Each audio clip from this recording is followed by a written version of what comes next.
आम जगह भारी बढ़िया।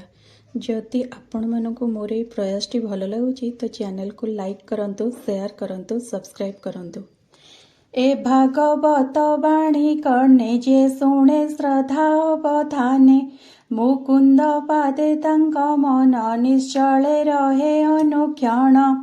कामी मुमुक्षु किबा ज्ञानी हरि कीर्तन कले प्राणी अभीष्ट फल तेणे पाए निर्भये पथे चित्ते रहे। योग अभ्यास योगी जने दीर्घे जीवंती योग ध्याने से पुणी कृष्ण नाम मुखे कहंती एक कुआरके दीन वंचंती कृष्ण गाई अंतरे तार पद ध्याई। जे हरि नो बोले बदने की प्रयोजोग जोग ध्याने काल निर्णय नाही तही हे नृप शुण मन देई। मुहूर्त मात्रे कृष्ण वाणी जे शुणे जेबा मुखे भणी से प्राणी आत्म को उद्धारे की भाव बहु संवत्सरे।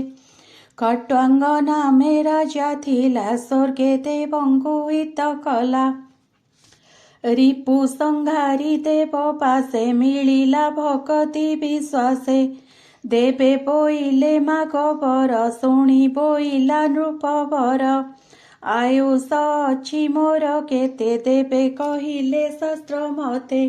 मुहूर्ते अछि तो जीवन शुणी संतोष राजा मन तक्षणे आसी मही तले भजिला किंचन मेले। मुहूर्ते नाम उच्चारिला अंतस गोविंदे पशिला एबे शपथ दिन जाए जीवन धीप तोर देहे। एबे हरिंकी आश्रा कर कर्णे शुण मुखे उच्चार जे अंत काले कृष्ण वाणी मुख उच्चारे कर्णे शुणी जेते विषय आत्मा भेदी असंग शास्त्रे ताहा छेदी। बेगे से पसे कृष्ण भावे शुण कहिबा तोते हेबे जे प्राणी अंत काल जाणी आत्मा रहित मने गुणी घरु बाहर होई बने तप आचरे धीर मने। स्नान सारी तीर्थ जले आसने बसिब निश्चले एकांते से विधि आसने प्रथमे आश्रम लक्षणे।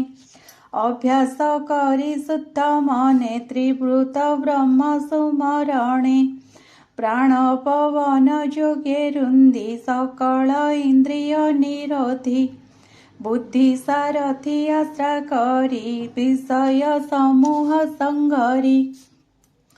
कर्मे चंचल मन बळे नीरवी कृष्ण पाद तळे तार शरीर अवयवे चिंतिबे एक एक भावे मन को निर्विषय करी सकल चिंता परिहरी।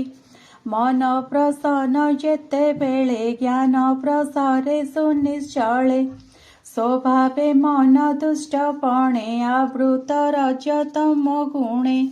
एणु धारणाश्रे करी मनर मल अपहरी एमंत जोगर धारण जोगिंक भक्ति लक्षण जे भक्ति धारणार बळे जोग प्राप्त अल्प काले। एमंत सुख मुख शुणी परीक्ष बोले मने गुणी। राजा परीक्षित उवाच धारणा जोग चित्ते धरी जे मंते तरे ब्रह्मचारी जे मंते धारणा निश्चल बेगे हरई मनुमल। ए जोग धारणा स्वभाव जे शास्त्र मागे अनुभव गुरु वचन जे मंत धारणा निश्चल बेगे हरई मनुमल। ए जोग धारणा स्वभाव जे शास्त्र मार्गे अनुभव गुरु वचने की जाणी जोग धारणा परिमाणी। जेणे अभ्यास प्राणी करे जे मंदे मनु मळु हरे ता विधि विधान जुगते संक्षेपी कहम अग्रते। ଏମନ୍ତେ ରାଜାଙ୍କ ବଚନେ ସେ ଶୋକ କହନ୍ତି ପ୍ରସନ୍ନେ।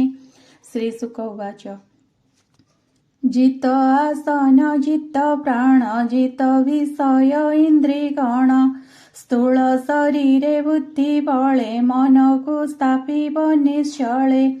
ବିଶେଷେ ଗୋବିନ୍ଦ ଶରୀର ଅତ୍ୟନ୍ତ ସ୍ଥୂଳତର ଯହି ସଂସାର ପରମାଣ ଭୂତ ଭବିଷ୍ୟ ବର୍ତ୍ତମାନ। ବ୍ରହ୍ମାଣ୍ଡ ବସେ ଯାର ଦେହି ସପ୍ତାବରଣେ ଯୁକ୍ତ ହୋଇ ବିରାଜ ପୁରୁଷ ଏ ମଧ୍ୟେ ବସେ ଧାରଣା ଅନୁବାଦେ। ବ୍ରହ୍ମାଣ୍ଡ ଚତୁର୍ଦଶ ପୁର ପ୍ରମାଣ ଯାହାର ଶରୀର ଶୁଣ କହିବା ଅଧୋର୍ଦ୍ଧେ ବିରାଟ ରୂପ ଅଙ୍ଗ ମଧ୍ୟେ। ପାତାଳ ବୋଲି ପାଦ ମୂଳ ପାଣିପାଦାଗ୍ର ରସାତଳ ଚରଣ ଗୁଳ୍ଫ ମହାତଳ ଜଙ୍ଘ ଯୁଗଳ ତଳାତଳ।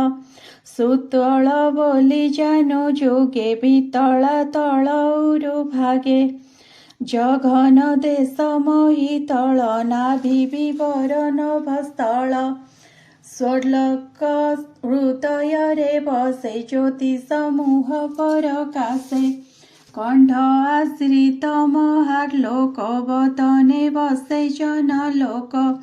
ଲଲାଟେ ତପଲୋକ ବସେ ସତ୍ୟ କଳ୍ପିତ ଶିର ଦେଶେ ବାସବ ଆଦି ଦିଗପାଳ ଯାହାର ଭୁଜ ସୁବିଶାଳ।